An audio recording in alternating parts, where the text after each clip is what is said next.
Beck will always leave someone like you for someone who can take her places. We never made it to a single party because she couldn't jump on me fast enough.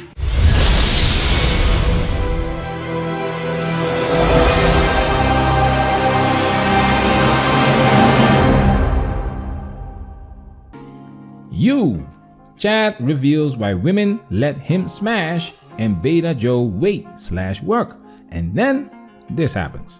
Welcome to Manosphere Highlights Daily. Patreon supporters and subscribers, salute! We asked you if you wanted us to continue with this series called You, and you guys gave us the okay. So in this video, we're going into episode 2 and break it down from a red pill perspective. Let's give you a little background info. Spoiler alert! Our movie breakdowns are full of spoilers. Joe hit Benji, aka Chad, the guy that's smashing Beck, the woman that he desires, on the head and locked him in his book vault. This is where an interesting conversation takes place between Chad and Captain Saver 304. Shout out to the Patreon gang, salute! The original video is gonna be on Patreon because we have to respect the YouTube guidelines. That's why you will get a censored and filtered YouTube friendly version. Certain clips will be frozen or excluded. So if you like what we do and you want to experience our content to the fullest extent, support us on Patreon. This video contains a lot of spoilers, so you've been warned. Now it's time for us to get into this and do what we gotta do, because we meant it, shit. Your investors know you do heroin?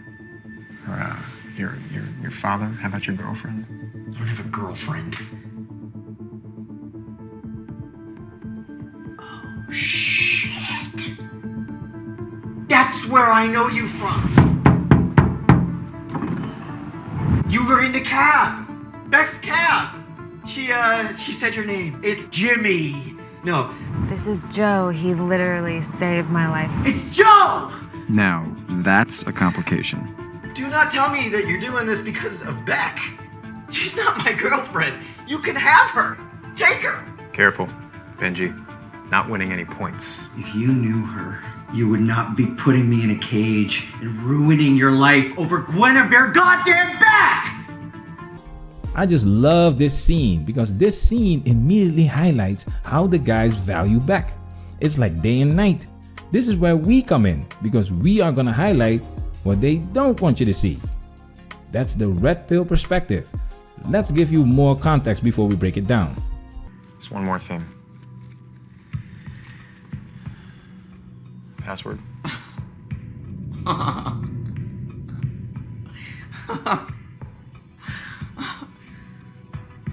Liana. Leanna. His phone lock is another girl's name, Beck. Jesus Christ.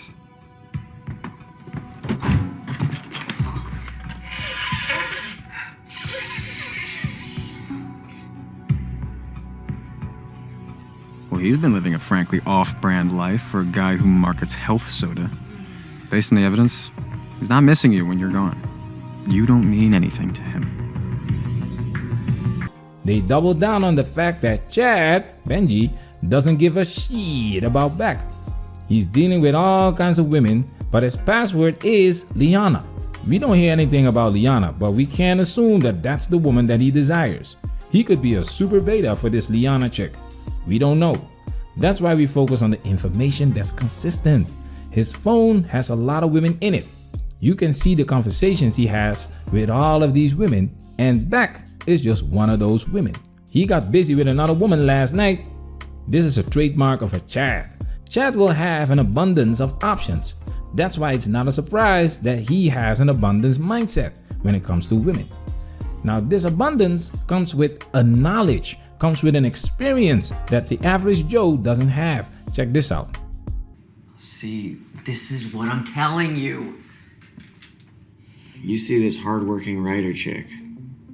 How could you not? She's branded the living shit out of herself across the internet. I want you to know, if I wasn't about to be late to see you, I would beat this guy bloody for the way he talks about you. I'm telling you, this is her thing. Right now, she's got on red lipstick, and she's getting ready to work her professor hard for that A. I'll see you later, Benji. This is gold. This is exactly how I got red pilled. It wasn't because I couldn't get dates. or couldn't get laid. No, it was because I could get dates, because I could get laid. I was able to see her behind the curtains, behind the makeup, behind her social media accounts. I've said it many times on this channel. Most women are boring. This comes from experience. If a woman is into you, she will sleep with you on the first date. Experience. Don't you dare think you are the only one she's talking to. Experience. You know talking doesn't mean talking in modern society. Matter of fact, let's give you some evidence. How many, do you guys want to answer how many sneaky links you guys currently have? I mean, I guess I just have like one. Like, oh, he's just like always there, I guess. He like is my neighbor, so I can just walk over to his room. Oh, that's the best. Yeah, 1 as well. But yeah. How about you? I wouldn't like say I have any sneaky links, because like sneaky links are just like casual hookups, so. And you don't do casual Yeah. hookups, right? Currently 1. None. I don't do casual hookups. I mean, there's like 3-ish. 3 sneaky links. Shout out to whatever for this clip. Only 1.5 women on this panel that don't have a sneaky link, which means everybody. Women used to keep this information to themselves because they would think about their future husband and their families. Even though the women weren't openly talking about what they were doing, there's always someone that knows. You, the guy that you are doing it with, and your best friend. All of the things you would think a woman would not do, I've seen them do it. And that's the thing. Once you've seen it, you cannot unsee it. Once you've taken this red pill, you cannot go back. It's kind of effed up because Chad knows these women do not love him. Check this out.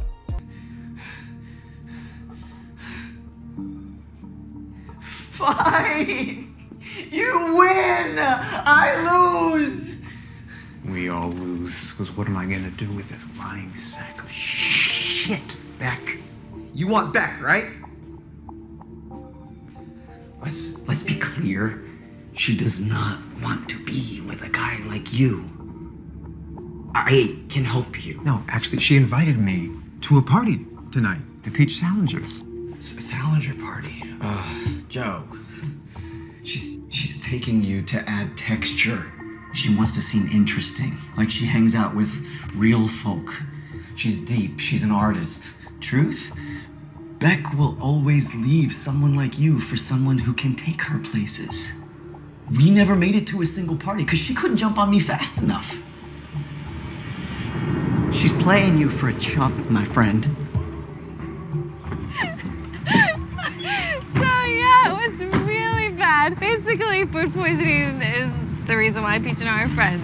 Puke does bond you. She show you her ladle? She's got this red kitchen ladle. It's a whole call you daddy, spank me thing. She's kinky as shit with me because I'm loaded. Not you, cause who are you? So hopefully nothing gastrointestinal happens, but I do hope you guys like each other.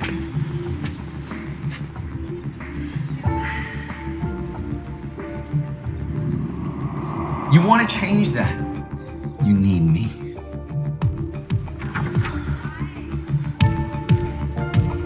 Shit. Woo! This is pure gold. Where did we hear this before, guys? Like, I kind of mentally have a box, like guys that I would want to hook up with or guys that would make it past that point. And if it's a guy... Wait, real quick question on that. So you have 2 boxes, right? You have just hookup box and relationship box. Do you make the relationship box guys, you make them wait? Yeah, they're And the then ones the that have to hookup wait. guys right away. And that's the crazy part is like those guys usually, like if they're in the hookup box, it's because I don't see them in a way, like they're not good enough to be relationship wise. So like maybe I'll let them Hit it? Yeah, but it's like the same for me. Like I am also a fuckboy. It's not that women sleep with men they don't want a relationship with. It's the fear of rejection that makes women go through with this. This is why women are responsible for the hookup culture. She confirmed the guy is attractive and is not relationship material because most women on campus want him. So instead of rejecting him, she lets him smash. So she can convince herself that there is nothing wrong with her can get with a Chad and report to the sisterhood and say, oh, it's complicated, he's an asshole. If you see this episode, they do everything to make sure that you see Benji, aka Chad, as an asshole, douchebag, a privileged white male. That's what they want you to see. But that's where we come in, to show you the red pill perspective. Check this out. One look, and I can tell you, not my crowd. What they are is everything Benji claims you want to be. So which Beck are you? The one I see or the one Benji does?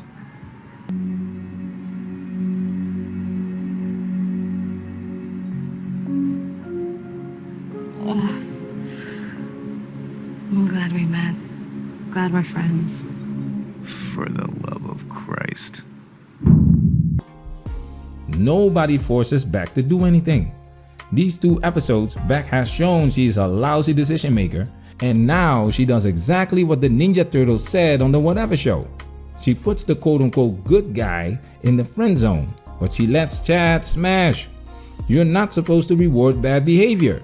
Beck is a low-quality woman, and Joe has been stalking her, seeing all the red flags, and he continues to put it on a pedestal. That's the foolishness we want you to avoid, because women know they cannot get a man with standards, a high-value man to commit to them if they lead with a high body count. I got to comment on that. As a guy, that bothers me. I'm sure it does, but like the guys I'm hooking up with or continuing to like talk to don't know how I view things.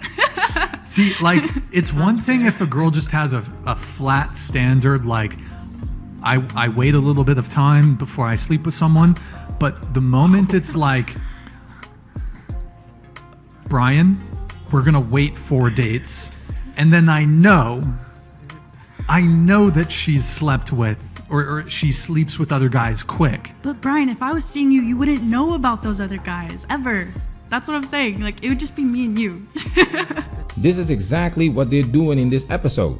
They don't want you to know that Joe is a fool for taking Beck seriously. So they romanticize the evil that Joe is doing for the sake of love. Beck is a good girl. She just needs to be saved. Chad is right. If you knew her, you would not be putting me in a cage and ruining your life over Guinevere goddamn Beck! If you do your homework, just like we do on this channel, you will know that most women are just not worth the effort. There are no bad business and investment opportunities, but there are bad entrepreneurs and bad investors. Invest in assets, not in liabilities. Women know the baggage they bring to the table. That's why they need us to love them no matter what. Check this out. So really, thank you. All I want to do is help, Beck. I mean, you saw something in me, and God, not everyone gets why I'm here and what being a writer means. It's the most. I mean, it's the only important thing, and you helped me to not lose it. You must see the beauty in her. You must see the value in her. You must love her, even though she voluntarily does everything God forbids. And when she's damaged goods, and none of the guys she wants no longer look at her, now it's finally your turn. You have the privilege to clean up her mess and deal with her demons. You should be honored. We're not even factoring in the perception of social media, because that's already a lot with just having a kid. Then you're adding, oh, she's social media, Instagram famous. Oh, she's dated these types of guys. Oh, she wrote a book? Not a book. I mean, who is gonna step up? You gotta be a unicorn, it feels like at this point. Not a unicorn, but a fool. To take on the challenge of like, I don't give a who calls me a simp. I love Brittany Renner for her. And I don't know what that guy looks like, and I honestly cannot stress. Like, I can't worry about if he's over 6 foot or if he plays a sport or not. I don't know. Because at this point, me being me and seeing the options that are laid out, I'm like, it's slim. It's slow. It's slow. It's dry season, I'm not gonna lie. Like I've said before, you must love her. And that's why we're ending this video with this food for thought. Let's talk about something first, though. What you said about Beck, basically being a gold digger. I was just being honest, that's all. What you are is wrong. I'd go so far as to say You create the problem.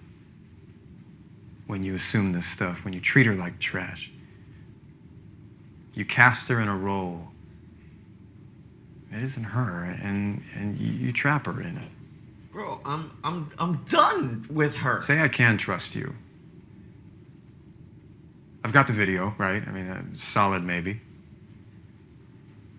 The thing is, that doesn't make up for the damage you've done. I'm sorry. If it was between me and you, Benji, honestly, I would roll the dice. I would. Like you said, I'm not a killer. But this is about her. I'm telling you. I'm scared. I'm very scared of what you would do to her. Maple almond latte.